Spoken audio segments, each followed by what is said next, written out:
Pẹ̀lẹ́ gbogbo ilé ṣàlàáfíà lẹ́wà. Èmi ọmọ yín, ọ̀rẹ́ yín, ẹ̀gbọ́n yín, àbúrò yín Titilope ló ń sọ̀rọ̀. Ṣé dáadáa ni mo bá yín?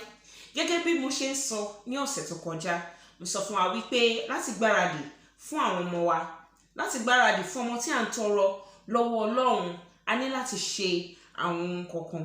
A ní láti mọ àwọn ohun wọ̀nyí ká wá pinnu pé ókè o, mo ti ṣetán. Mo sọ fún wa lọ́sẹ̀ tó kọjá wípé alákọ̀ọ́kọ́ nínú ẹ̀ òun náà ni ìṣúná wa. Ká wò bóyá tọ́rọ́kọ́bọ̀ tá a mú wọlé táwọn ọmọ ìbá dé, bóyá a lè rí yọ fún wọn níbẹ̀, a lè fi tọ́jú wọn. Ẹlẹ́ẹ̀kejì òun náà ni àkókò wa.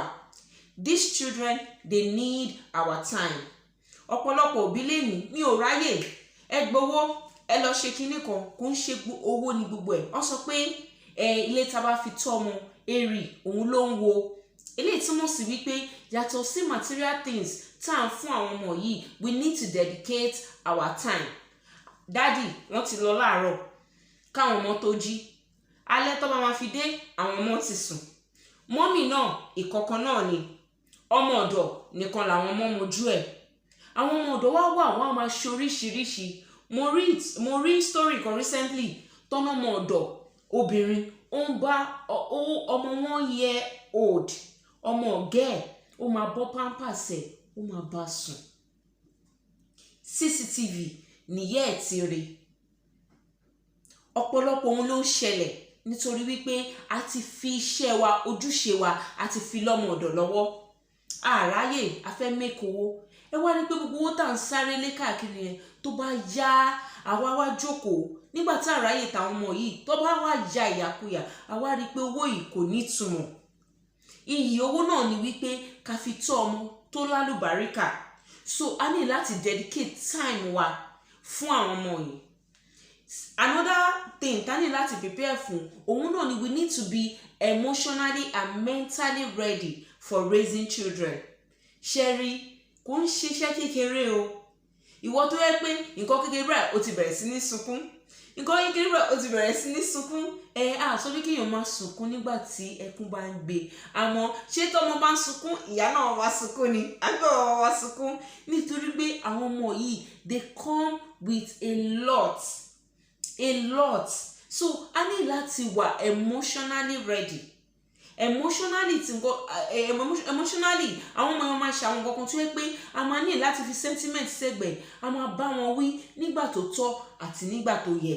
A máa fi emotion sẹ́gbẹ̀ẹ́. Wọ́n ní tá bá fọwọ́ tún bọ́mọ wí àfi tòsì fàmọ́ra. A ní sọ pé kíníkan filẹ̀ ẹ má bá wí, a máa jẹ́ kó bàjẹ́ ni. So a ní láti wà mentally ready, emotionally ready and physically ready, because children are beautiful gifts, but it can be exhausting. Mi ò parọ́ fún yín o. I am speaking from experience. I love my children. Parents love their children. Àmọ́ it can be emotionally exhausting. Ìgbà míì báyìí wà tẹ̀ kọ́kọ́ wo rẹ̀ wá wò pé ṣé mi náà ni mo wá dà báyìí. Kò kí ń ṣe wípé ó mú ẹ̀ bẹ́ẹ̀, àmọ́ nǹkan tó require láti raise children emotionally is a lot, physically is a lot, financially is a lot, time wise is a lot. So you need to be ready.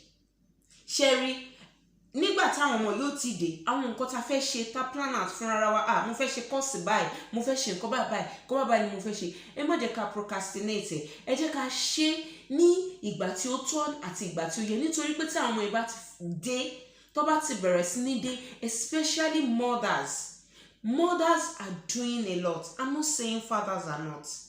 Don't get me wrong. Mothers are doing a lot. You will see a mother, they will dedicate 5 years, 6 years of their life doing nothing for themselves except for raising these children, which is very good. So àwọn nǹkan tó fẹ́ ṣe yẹn, ṣe wọn bá tó lè ṣe débi tó lápẹẹrẹ, kó lè mọ̀ wípé táwọn ọmọ ìbá bẹ̀rẹ̀ sí ní dé, ó máa dedicate time fún wọn. Ní eléyìí la fi lè tọ́ àwọn ọmọ tó lálùbáríkà, kí ọkọ àti ìyàwó kẹ̀dẹ̀rẹ̀ kí wọ́n dẹ̀ sowọ́pọ̀. Ẹjọ́ agree kò ń ṣe ojúṣe èèyàn kan, ojúṣe èèyàn méjì ni, nítorí wípé wọ́n sọ pé àjòjì ọwọ́ kan kò gbẹ́rù dórí. Àgbájọ ọwọ́ kẹ̀dẹ̀rẹ̀ òun la fi ń sọ̀yà. wọ́n dẹ̀ sọ pé ká fi ọwọ́ wẹwọ́ òun ni ọwọ́ fi mọ́. Nígbà tí ọkọ àti ìyàwó tí wọ́n bá jọ wà papọ̀, tí wọ́n jọ agree, tí wọ́n ń support ara wọn, ó máa jẹ́ kó rọrùn. Kò ní jẹ́ pé èèyàn kan ló máa ṣe tọ́rùn máa wá wọ̀ ọ́. Eléyìí ni ìmọ̀ràn tí mo fẹ́ gbà yín. Lẹ́yìn eléyìí, voilà, ẹ ti gbáradì láti bẹ̀rẹ̀ sí ní tọ́jú àwọn ọmọ. Ọlọ́run yóò dẹ̀ ràn wá lọ́wọ́ ju gbogbo ẹ̀ lọ. Ẹ jẹ́ ká fi wọ́n mọ ọ̀nà Ọlọ́run. Ọlọ́run yóò ràn wá lọ́wọ́, a ó sì jèrè wọn. Ẹ má gbàgbé láti share fídíò mi àti láti share àti like ẹ̀, kẹ́dẹ̀ subscribe. Ẹ jọ̀ọ́ ẹ support àwa náà o. Ẹ ṣé gan ni. God bless you. Bye.